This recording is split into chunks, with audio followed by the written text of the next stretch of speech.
gente aqui é o professor Luiz, trazendo a aula de isomeria, né, conceito de isomeria na química orgânica. A química orgânica a gente já sabe que é aquela derivada do carbono e na química orgânica eu tenho uma grande quantidade de compostos que vai formar os compostos orgânicos, uma série de funções que vão formar vários compostos. E, vez ou outra, eles podem apresentar a mesma fórmula molecular, que é justamente o fenômeno da isomeria. Então, a isomeria vai acontecer quando eu tenho compostos que vão ter a mesma fórmula molecular, a mesma estrutura molecular, só que são substâncias totalmente diferentes, né? Um exemplo aí é o etanol e o metoximetano, que são dois compostos diferentes, só que eles têm a mesma fórmula molecular. A fórmula molecular é a quantidade, né, de átomos de carbono, de hidrogênio e de oxigênio, nesse caso aqui do etanol e do metoximetano. Então, se você verificar aqui, o etanol ele tem uma fórmula molecular, uma representação aqui, como sendo C2, né? A fórmula dele é o C2H6O. E, ao mesmo tempo que o metoximetano também tem a mesma fórmula, né? Isso aqui é só você contar a quantidade de C, C2HCO. Então, eles têm a mesma fórmula, têm a mesma massa molecular, só que são diferentes. Um é o etanol, o outro é o metoximetano. Um é um líquido incolor, FeV é 78,5.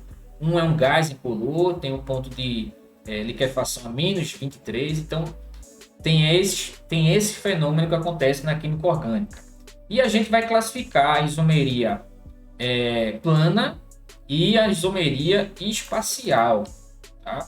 Primeiro a gente vai ver a isomeria plana. Na isomeria plana eu vou ter basicamente 5 tipos de isomeria. A isomeria de função, a isomeria de cadeia, posição, a de compensação e a de tautomeria, né? Tem um caso aí que é um caso particular de outro tipo de isomeria, mas essas são as 5 principais que são cobradas na prova do Enem. A isomeria espacial, ela talvez tenha mais, costuma cair mais na prova do Enem e em vestibulares, mas é importante você saber a isomeria plana. Então a gente começa falando da isomeria de cadeia, né? Como o nome está dizendo, a isomeria de cadeia é quando eu tenho cadeias diferentes, tem a mesma fórmula, o composto tem a mesma fórmula do outro, só que a cadeia de um é diferente da outra. Pode ser uma cadeia aberta com uma cadeia fechada, ou uma cadeia normal com uma cadeia ramificada, que é normalmente o que acontece.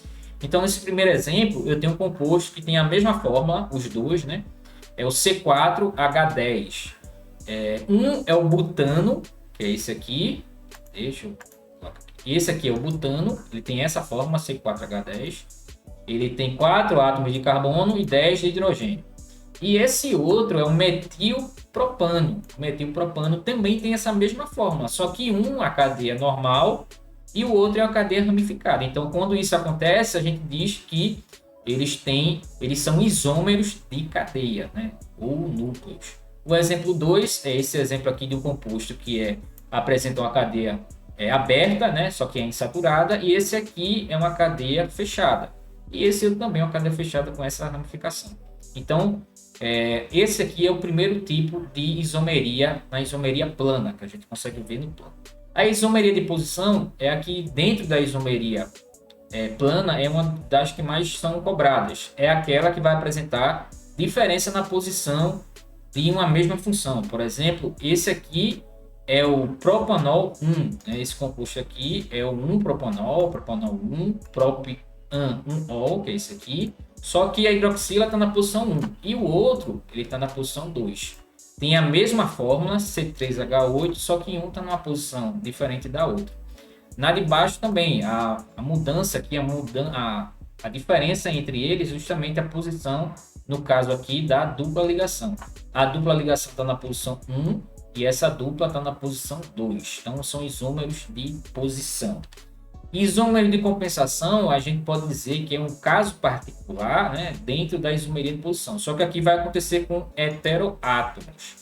Esse caso aqui de isomeria de compensação, ou também chamada de metameria, pode vir os dois nomes, né, metameria ou isomeria de compensação. É quando eu vou ter um heteroátomo né, que vai estar mudando a sua posição.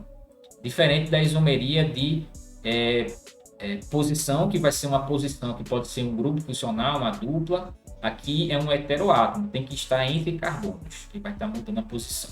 Então, nesse primeiro exemplo, eu tenho uma função éter, o oxigênio está modificando a posição. Um é um éter, o metoxpropano, o outro é o etoxetano. Tá? Então, o oxigênio mudou de posição, tem a mesma fórmula, só que a posição do oxigênio é diferente. Nesse de baixo aqui, nessa amina, também acontece a mesma coisa com o exemplo anterior. O nitrogênio está modificando a posição, está mais no meio e aqui está mais na esquerda. Tá? Então, é um caso particular da isomeria de posição. A isomeria de função também é bastante cobrada na prova do Enem, vestibulares, porque eu vou ter a mesma fórmula, todos têm que ter a mesma fórmula, só que a função é diferente. E essas funções acontecem com pares que já são de conhecimento, né? Já pode estabelecer esse tipo de isomeria. Por exemplo, do álcool com éter. Sempre pode acontecer isomeria com esses dois aí. Álcool aromático, éter aromático, fenol, também pode acontecer isomeria de função. O mais comum é a isomeria de função entre aldeído e cetona. Na prova do Enem costuma cobrar esses dois aí porque eles apresentam esse tipo de isomeria de função. Tá? Então, na isomeria de função vão ser aqueles que apresentam a mesma fórmula, só que são de funções diferentes. Nesse primeiro exemplo, eu tenho um álcool que tem essa fórmula aqui, a fórmula molecular. Para saber a fórmula molecular, basta contar a quantidade de átomos, né? E esse outro aqui é um éter. Eles têm a mesma fórmula, só que são funções totalmente diferentes. Tá? Então, isomeria de função também é um caso de isomeria plana. E, por fim, a tautomeria, que é um caso particular da isomeria de função, que ocorre um equilíbrio entre isômeros, né? Enol, que pode acontecer entre um enol e aldeído, e um enol e uma cetona. Tá? Esse caso particular é quando há uma alternância dessa dupla aqui, né? Do aldeído, que ele vai se deslocar, né? Para ficar entre esses carbonos aqui. E o hidrogênio desse carbono ele vai ser capturado pelo oxigênio. Então, essa estrutura aqui é um enol, que não é um álcool, né? Porque esse carbono aqui é insaturado. O enol seria um álcool que está com carbono insaturado, vamos dizer assim, né? Grosso modo. Então, ele é uma função orgânica que não é um álcool, porque esse carbono aqui da hidroxila, ele é um carbono insaturado. E ele está em equilíbrio dupla seta com um aldeído. Um equilíbrio aldo-enólico. E, por último, o caso também de tautomeria é entre a cetona e esse enol. Tá? Então, essas foram as 5 principais isomerias que a gente tem na química plana, né? Na isomeria plana. E a gente, na próxima aula, vem com um exercício para falar sobre essa parte aí de isomeria plana, certo? Então, até a próxima.